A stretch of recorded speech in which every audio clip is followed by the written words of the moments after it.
In this video, I'm going to carve some contours into a couple of my frames to demonstrate how I add these depressions, making my slingshots more comfortable and ergonomic to shoot. I'm Jeff Jones, and this is my anchor point. It's easier for me to edit the visuals than put my voice over the top like this to keep from cutting anything out that's important. Time to suit up. This is my dad's old apron. He spent hours and hours carving in his recliner in front of the television wearing this apron. I miss you, Pop. He taught us to work in wood before we were even in kindergarten. One of the tools I'll be using is this flexible shaft with a flame-shaped carbide burr made by Kutzall. I've got a silver one, but it's a bit too coarse for my tastes and applications. The chuck on this handpiece will take a 1/4-inch shaft, but it'll also take a variety of sizes, though I do have a smaller handpiece that I like to use for these smaller burrs. These cut pretty smoothly, and I sometimes use them to clean up some of the scratches left by that other one. Here's that smaller handpiece I like to use. It gets kind of hot if you use it too much, and I have to let it cool down sometimes. I've already routed the edges of this frame with a roundover bit on my router table. I've also tapered the fork tips with a belt sander. You can see that I've drawn on the specific areas I'll be carving. That helps me know what I'm carving away at a glance while I'm working. These will be carved fairly shallow because I don't want to get into that maple liner. But it'll still make a huge difference in comfort for a thumb brace. On the back of this frame, I've drawn on some contours that I'll follow to carve the handle down to be more like this solid walnut model, already rough carved. It's got a lot of sanding and smoothing to go.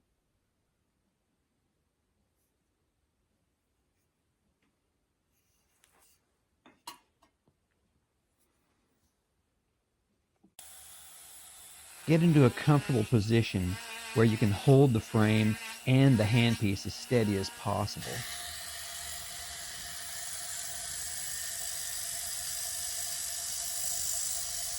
Just testing it out with my thumb to make sure that it feels right.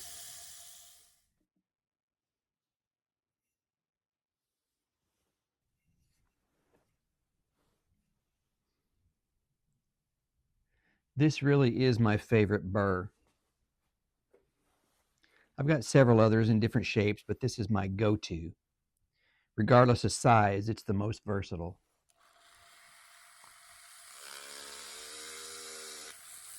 Carving this side a little at a time. Then I switch to the other side. Go slow and lightly because it'll burn the wood, especially this cherry, and it's a booger to sand off.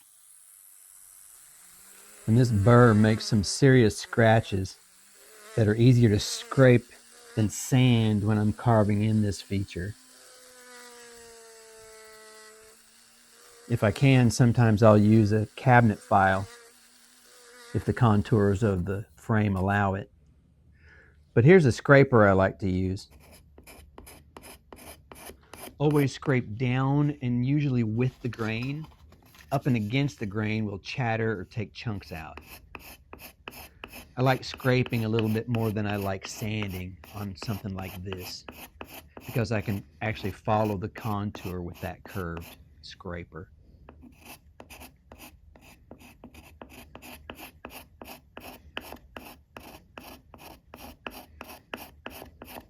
This cabinet scraper actually came with a set of scrapers I got from Grizzly years ago. I've used it a lot when I was building and carving guitars.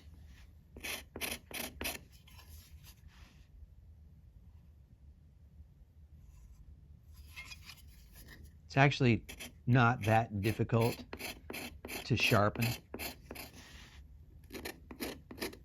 if you know how to sharpen scrapers.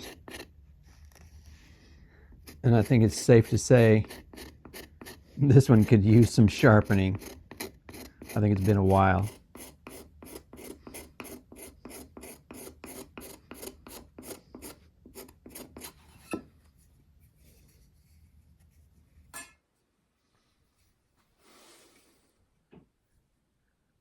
Here's our scraped Nighthawk frame, ready to be sanded and branded. I'll start off sanding this thing with 180 grit.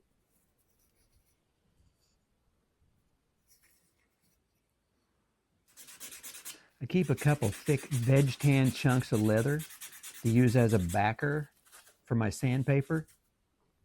After I give this frame the once over with 180, I'll switch over to 220 grit. I'll usually carve and sand 3 to 5 frames in a batch, by the way. So I'll go through 4 or 5 here with the 180. Then I'll switch to 220. After 220, I'll go to 320. If my plan is to give the frame a decent shiny finish, I'll stop there. If I'm going to give it just a coat of penetrating oil, I'll sand it all the way to 400. Penetrating oil, like Watco Danish oil, doesn't actually stay on the surface, it penetrates deeply. Oil finishes really bring out the beauty in the wood, but they're not my favorite for protecting it, especially from moisture. I'm posting individual videos that demonstrate specific stages in my Slingshot production rather than one all-encompassing tutorial, though I'll probably do that at some point too. Subscribe to my channel if you'd like to see more of my processes. I've got some more good ones coming up. Drop me a comment down below if you saw something that you'd like to ask me about. And thanks so much for hanging out with me.